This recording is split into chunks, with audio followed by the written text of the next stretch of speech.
नमस्कार साथियों, मैं अमृता मैम आप सभी का स्वागत करती हूँ। आज मैं पुनः उपस्थित हूँ उत्तर प्रदेश असिस्टेंट प्रोफेसर 51 और GDC assistant professor TGT PGT की विशेष प्रश्नोत्तरी के साथ। आज का हमारा यह एमसीक्यू 4 है। तो एमसीक्यू 4 का पहला प्रश्न देखते हैं कि हजारी प्रसाद द्विवेदी द्वारा रचित निबंध नाखून क्यों बढ़ते हैं किस निबंध संग्रह में संकलित है? विकल्प में है आलोक पर्व, कल्पलता, अशोक के फूल और कुटज। तो इस प्रश्न का सही उत्तर है विकल्प नंबर ख, कल्पलता। कल्पलता का प्रकाशन 1951 ईस्वी में हुआ है। इसमें कुल 21 निबंध हैं। इस संग्रह में कुछ महत्वपूर्ण निबंध है। आम फिर बौरा गए, साहित्य का नया कदम, शिरीष के फूल, नाखून क्यों बढ़ते हैं आदि। हजारी प्रसाद द्विवेदी जी का प्रथम निबंध है बसंत आ गया 1942 ईस्वी में। हजारी प्रसाद द्विवेदी के अन्य निबंध संग्रहों को हम लोग थोड़ा सा देखेंगे कि इनके अन्य निबंध संग्रह है अशोक के फूल 1948। अशोक के फूल जो निबंध संग्रह है 1948 में, यह हजारी प्रसाद द्विवेदी का प्रथम निबंध संग्रह है। इसके अलावा कल्पलता 1951 में जो ये आपके प्रश्न में है कि नाखून क्यों बढ़ते हैं, ये जो निबंध है वो हजारी प्रसाद द्विवेदी के किस निबंध संग्रह में संकलित है? तो कल्पलता में संकलित है। इनका दूसरा निबंध संग्रह है कल्पलता 1951 में। अगला है इनका मध्यकालीन धर्म साधना, विचार और वितर्क 1957 में, विचार प्रवाह 1959 में, कुटज 1964 में, साहित्य सहचर 1965 में, आलोक पर्व 1972 में। और हजारी प्रसाद द्विवेदी को इसी निबंध पर यानी कि आलोक पर्व पर 1973 ईस्वी में साहित्य अकादमी पुरस्कार से सम्मानित किया गया था। बढ़ती हूँ अगले प्रश्न की तरफ। अगला प्रश्न है कमायनी का छायावाद। कमायनी को छायावाद का उपनिषद किस विद्वान ने कहा है? प्रश्न क्या है कि कमायनी को छायावाद का उपनिषद किस विद्वान ने कहा है? विकल्प में है मुक्तिबोध, शांति प्रिय द्विवेदी, राम स्वरूप चतुर्वेदी और आचार्य रामचंद्र शुक्ल। तो इस प्रश्न का सही उत्तर है विकल्प नंबर ख। कमायनी को छायावाद का उपनिषद कहा है शांति प्रिय द्विवेदी ने। जब भी जानते हैं कि कमायनी प्रसाद की अंतिम काव्य रचना है जिसका प्रकाशन 1936 ईस्वी में हुआ है। इसमें 15 सर्ग भी हैं। मुक्तिबोध के बारे में देखते हैं कि इन्होंने कमायनी को क्या कहा है, कमायनी के बारे में क्या कहा है। तो मुक्तिबोध ने कमायनी के संबंध में कहा है कि कमायनी एक फैंटेसी है। रामस्वरूप चतुर्वेदी ये कहते हैं कि कमायनी आधुनिक समीक्षक और रचनाकार दोनों के लिए परीक्षा स्थल है। क्या कहते हैं रामस्वरूप चतुर्वेदी? ये कहते हैं कि कमायनी आधुनिक समीक्षक और रचनाकार दोनों के लिए परीक्षा स्थल है। और रामचंद्र शुक्ल जी कहते हैं कि यदि मधुचर्या का अतिरेक और रहस्य की प्रवृत्ति बाधक नहीं होती तो कमायनी के भीतर मानवतावाद की योजना शायद अधिक पूर्ण और सुव्यवस्थित रूप में चित्रित होती है। अगला प्रश्न है शब्द रसायन के रचयिता है। विकल्प में है देव, केशवदास, कुलपति मिश्र और भिखारी दास। इस प्रश्न का सही उत्तर है विकल्प नंबर क, शब्द रसायन। शब्द रसायन को काव्य रसायन के नाम से भी हम लोग जानते हैं। इसका प्रकाशन 1689 ईस्वी में हुआ है। देव की अन्य रचनाएं हैं भाव विलास 1689 में, जाति विलास, भवानी विलास, देव माया प्रपंच, रस विलास, राम रत्नाकर, सुख सागर तरंग ये भी है 1689 में, अष्टजाम 1689 में, प्रेम तरंग, कुशल विलास आदि इनकी रचनाएं हैं। अगला प्रश्न है,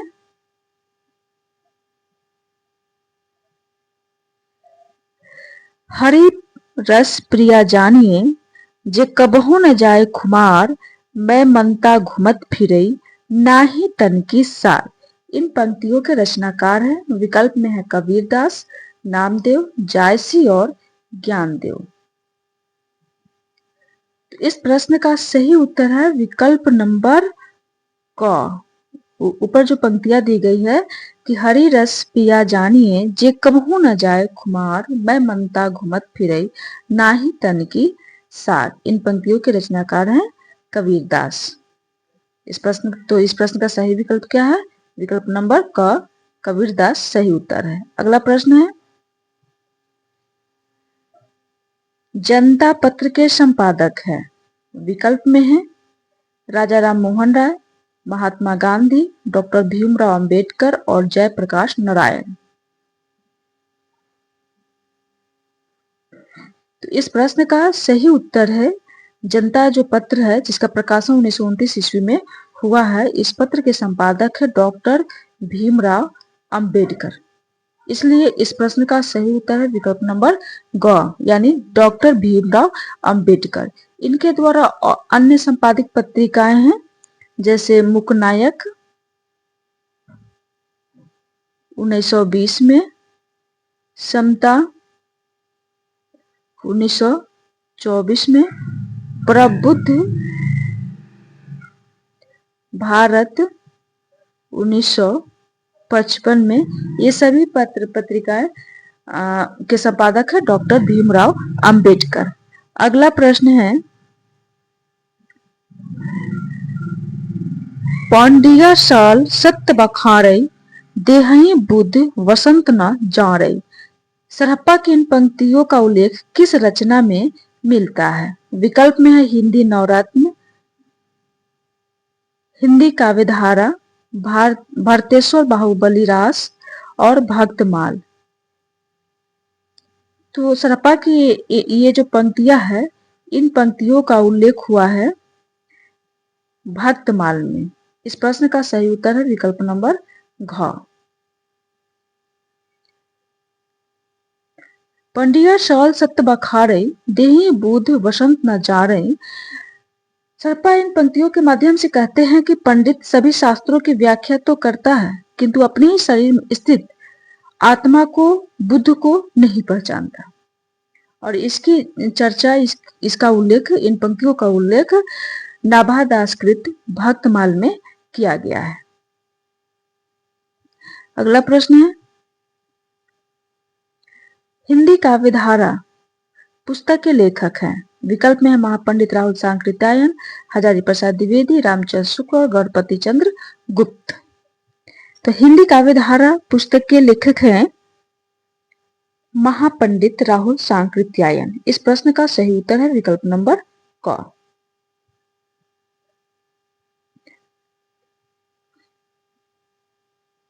हजारी प्रसाद द्विवेदी जी की 3 आलोचनात्मक रचनाएं हैं। हिंदी साहित्य की भूमिका 1940 में, हिंदी साहित्य का उद्भव और विकास 1952 में और हिंदी साहित्य का आदिकाल 1953 में। आचार्य रामचंद्र शुक्ल जी ने लिखा है हिंदी साहित्य का इतिहास 1929 में और गणपति चंद्र गुप्त ने लिखा है हिंदी साहित्य का वैज्ञानिक इतिहास। इसके 2 भाग है, पहला भाग 1964 में और दूसरा भाग 1965 में। अगला प्रश्न है, हिंदी के प्रथम कवि हैं। विकल्प में है सरहप्पा, स्वयंभू, पुष्य या पुंड, शालिभद्र सूरि। तो इस प्रश्न के अनुसार हिंदी के प्रथम कवि हैं सरहप्पा। इन्हें हिंदी का प्रथम कवि माना है राहुल सांकृत्यायन ने और यही सर्वमान्य मत है। हिंदी के प्रथम कवि सरहप्पा है, इसलिए इस प्रश्न का सही उत्तर है विकल्प नंबर क। स्वयंभू को हिंदी का प्रथम कवि माना है राम कुमार वर्मा ने। पुष्य या पुंड को हिंदी का प्रथम कवि माना है शिव सिंह सेंगर ने और इनके साथ साथ मिश्र बंधुओं ने भी पुष्य या पुंड को हिंदी का प्रथम कवि मानते हैं। और शालिभद्र सूरि जो है ये गणपति चंद्र जो गुप्त हैं, ये शालिभद्र सूरि को हिंदी का प्रथम कवि मानते हैं। इनके अलावे और भी हम यदि देखें कि हिंदी के प्रथम कवि और किनको किनको माना गया है, तो बच्चन सिंह जी के अनुसार हिंदी के प्रथम कवि विद्यापति को मानते हैं, हजारी प्रसाद द्विवेदी अब्दुल रहमान को मानते हैं, आचार्य रामचंद्र शुक्ल, चंद्रधर शर्मा गुलेरी ये मुंज या भोज को हिंदी का प्रथम कवि मानते हैं। लेकिन हिंदी का प्रथम कवि है सराफा। अगला प्रश्न है, रस गंगाधर के लेखक हैं। विकल्प में है विश्वनाथ, पंडित राज जगन्नाथ, मम्मट और दंडी। तो रस गंगाधर के लेखक हैं। इस प्रश्न का सही विकल्प है विकल्प नंबर ख। ये 17वीं सदी के कवि हैं। ये रचना भी 17वीं सदी की ही है। विश्वनाथ ने लिखा है साहित्य दर्पण 14वीं शताब्दी में, मम्मट ने लिखा है काव्य प्रकाश 11वीं शताब्दी में और दंडी ने लिखा है काव्यादर्श 7वीं शताब्दी में। अगला प्रश्न है,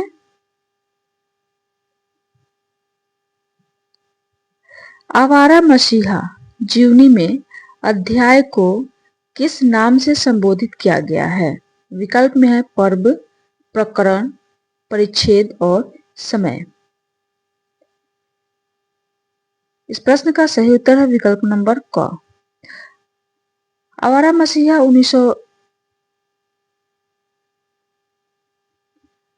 आवारा मसीहा का प्रकाशन 1974 ईस्वी में हुआ है।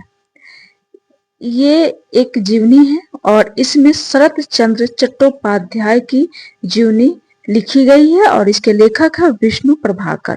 इसमें 3 पर्व है, दिशाहारा, दिशा की खोज और तीसरा है दिशांत। अगला प्रश्न है, निम्नलिखित में से किस कवि को राजस्थान का कबीर कहा जाता है? विकल्प में है रज्जब, सुंदरदास, दादू दयाल और दामोदर दास। तो इस प्रश्न का सही उत्तर है विकल्प नंबर ग। राजस्थान का कबीर दादू दयाल को कहा जाता है। अगला प्रश्न है,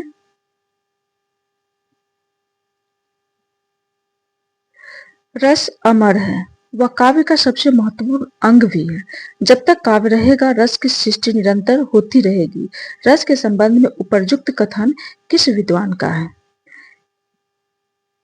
विकल्प में है डॉक्टर नगेंद्र, डॉक्टर नंदुलारे वाजपेयी, आचार्य महावीर प्रसाद द्विवेदी और डॉक्टर रामकुमार वर्मा।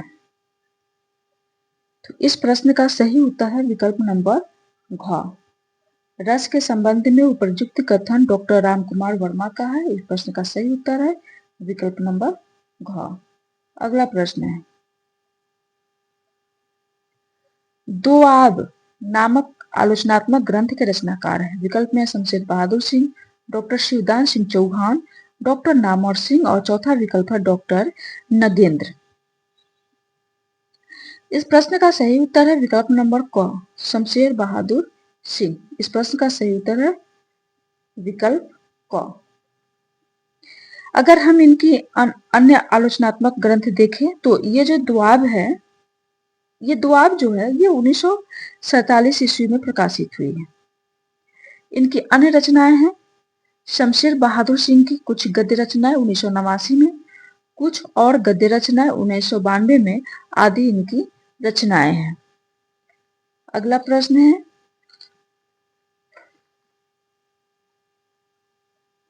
निम्नलिखित में से किस कवियत्री को छायावाद की शक्ति या दुर्गा कहा जाता है? विकल्प में है महादेवी वर्मा, अनामिका, सुभद्रा कुमारी चौहान और मीराबाई।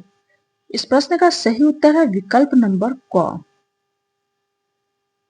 महादेवी वर्मा को छायावाद की शक्ति या दुर्गा कहा जाता है। इसके अलावे इनके अन्य भी उपनाम हैं, जैसे आधुनिक युग की मीरा, वेदना की कवियत्री, रहस्यवादी कवियत्री, हिंदी के विशाल मंदिर की वीरा व पाणिनि। इनकी प्रथम कविता है दिया 1928 में।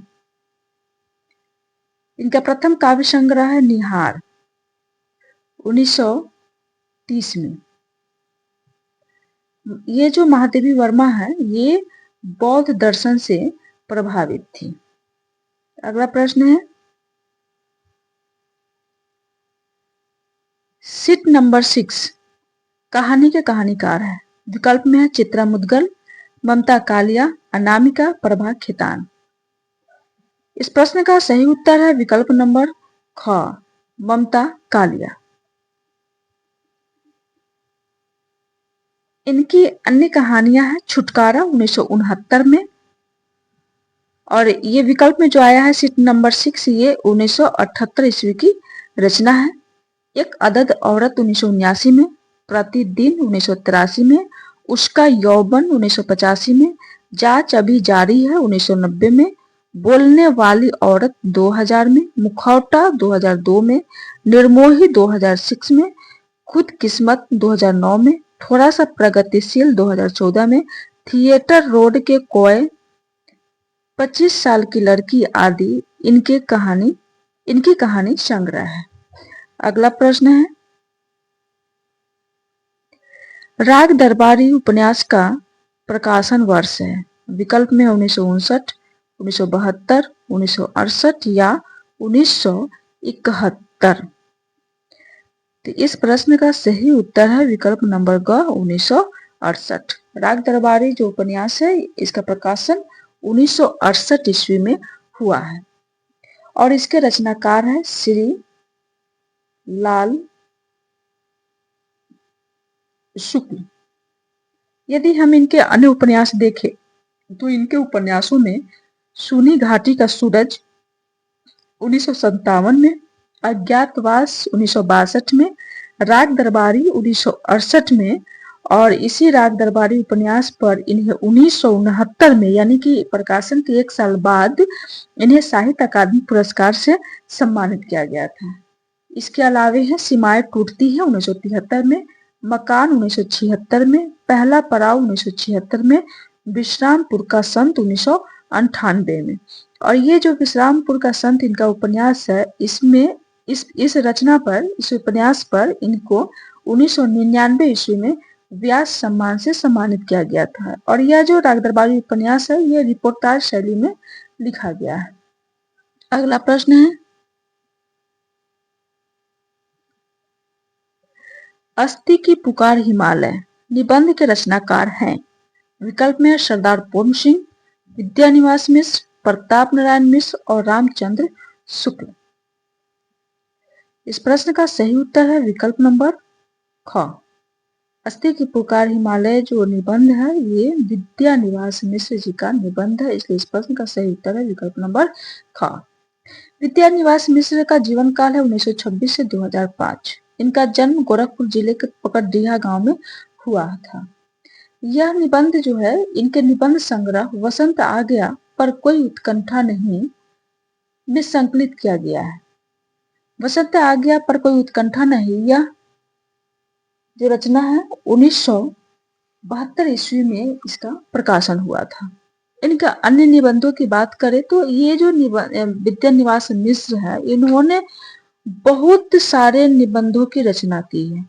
फिर भी कुछ इनके महत्वपूर्ण निबंधों के बारे में मैं बताना चाहती हूँ। इनके निबंध है चितवन की छां 1953 में, ये इनका प्रथम निबंध संग्रह है। किनका? विद्यानिवास मिश्र जी का। इसके अलावे ये लिखते हैं हल्दी दूब 1955 में, कदम की फूली डाल 1956 में, तुम चंदन हम पानी 1957 में, आंगन का पक्षी और बंजारा मन 1963 में, मैंने सिल पहुंचाई 1966 में, वसंत आ गया पर कोई उत्कंठा नहीं 1972 में। इसी निबंध संग्रह में ये जो है अस्ति की पुकार हिमालय संकलित है। मेरे राम का मुकुट भींग रहा है 1974 में, परंपरा बंधन नहीं 1976 में, कंटीले तारों के आर पार 1976 में, कौन तू फुलवा बिन निहारी 1980 में, निजमुख मुकुर 1981 में, भ्रमरानंद के पत्र 1981 में, तमाल के झरोखे से 1981 में, अस्मिता के लिए 1981 में, संचारिणी 1982 में, अंगद की नियति 1984 में, लागव रंग हरि 1985 में, गांव का मन 1985 में, निरंतर्ज और चुनौती 1988 में, शेफाली झर रही है 1989 में, भाव पुरुष भाव पुरुष श्री कृष्ण 1990 में, सो अहम 1991 में, जीवन अलभ्य है, जीवन सौभाग्य है, यह भी है 1991 में, देश धर्म और साहित्य 1992 में, नदी नारी और संस्कृति 1993 में, फागुन दुई रे दीना 1994 में, बूंद मिले सागर में 1974 में, पीपल के बहाने 1994 में, सीरीज की याद आई 1995 में, भारतीय चिंतन धारा 1995 में, साहित्य का खुला आकाश 1996 में, लोक और लोक का स्वर 2000 ईस्वी में, रथ यात्रा 2002 में, गिर रहा है आज पानी 2001 में, स्वरूप विमर्श 2001 में, गांधी का करुण रस 2002 में, थोड़ी सी जगह दे 2004 में, कितने मोर्चे 2007 में, साहित्य के सरोकार 2007 में आदि इनके महत्वपूर्ण उपन्यास है। विद्यानिवास मिश्र जो है ये भ्रमरानंद उपनाम से श्री नारायण चतुर्वेदी को पत्र लिखते थे। अगला प्रश्न है, चीफ की दावत कहानी पारिवारिक संस्कारों के नष्ट होने की कहानी है। उपयुक्त कथन किस आलोचक का है? विकल्प में है प्रेमचंद, गोपाल राय, नामवर सिंह और रामचंद्र तिवारी। इस प्रश्न का सही उत्तर है विकल्प नंबर ग, नामवर सिंह। चिप की दावत जो ये कहानी है इसके रचनाकार हैं भीष्म साहनी और इस रचना का प्रकाशन है 1955 में और ये जो रचना है ये पहला पाठ कहानी संग्रह में संकलित है और पहला पाठ का प्रकाशन वर्ष 1957 ईस्वी। अगला प्रश्न है, निम्नलिखित में से भारत का प्रथम समाचार पत्र कौन सा था? विकल्प में है बंगाल गजट, समाचार सुधावर्षन, उद्दंत मार्तंड, बाला बोधिनी। इस प्रश्न का सही उत्तर है बंगाल गजट। भारत का प्रथम समाचार पत्र है बंगाल गजट और हिंदी का पहला समाचार पत्र है उदंत मार्तंड। और ये जो उदंत मार्तंड जो है ये हिंदी का प्रथम समाचार पत्र है और ये साप्ताहिक थी। इसका प्रकाशन 1826 ईस्वी में कोलकाता से पंडित जुगल किशोर शुक्ल ने किया था। बाला बोधनी जो है ये महिलाओं के लिए पहली हिंदी पत्रिका है। इसका प्रकाशन 1874 ईस्वी में भारतेंदु ने किया था और ये पत्रिका जो है 4 वर्षों के चलने के बाद बंद हो गई थी। इसके अलावा इसमें समाचार सुधावर्षन है, ये 1854 ईस्वी में इसका प्रकाशन हुआ और इसके संपादक है श्याम सुंदर सेन और ये हिंदी का प्रथम दैनिक समाचार पत्र है, समाचार सुधावर्षन। अगला प्रश्न है, निम्नलिखित उपन्यासकारों का जीवन काल की दृष्टि से सही अनुक्रम है? विकल्प में है प्रेमचंद, चतुर्सेन शास्त्री, रेणु, अज्ञेय। दूसरे विकल्प में हरेरू, अज्ञेय, चतुर्सेन शास्त्री और प्रेमचंद। तीसरा विकल्प है हमारा चतुर्सेन शास्त्री, रेणु, प्रेमचंद और अज्ञेय और चौथा विकल्प है प्रेमचंद, चतुर्सेन शास्त्री, अज्ञेय और रेणु। तो कालक्रम लगाने से पहले, अनुक्रम लगाने से पहले हम इन रचनाकारों का जन्म देखेंगे, तभी हम सही क्रम लगा सकते हैं। तो अज्ञेय जो है इनका जन्म हुआ है 1911 ईस्वी में, प्रेमचंद का जन्म 1880 ईस्वी में, रेणु जो है इनका जन्म हुआ है 1921 ईस्वी में और इसमें से कौन से बच गया? चतुर्सेन शास्त्री और इनका जन्म हुआ है 1891 ईस्वी में। तो इसमें सबसे पहले कौन सा आ जाएगा? 1880, उसके बाद 1891, उसके बाद 1911, उसके बाद 1921, यानी कि रेणु जाएंगे सबसे लास्ट में। तो पहले कौन आ जाएंगे? प्रेमचंद, उसके बाद कौन आ जाएंगे? चतुर्सेन शास्त्री, उसके बाद अज्ञेय और चौथे नंबर पे आएंगे रेणु। तो इस प्रश्न का सही उत्तर है विकल्प नंबर घ। तो चलिए आज इस MCQ 4 में इतना ही। फिर मैं उपस्थित होती हूँ MCQ 5 के साथ। तब तक के लिए आप इसे देखिए। अगर वीडियो अच्छी लगती है तो आप इसे लाइक, सब्सक्राइब एंड शेयर कीजिए। धन्यवाद।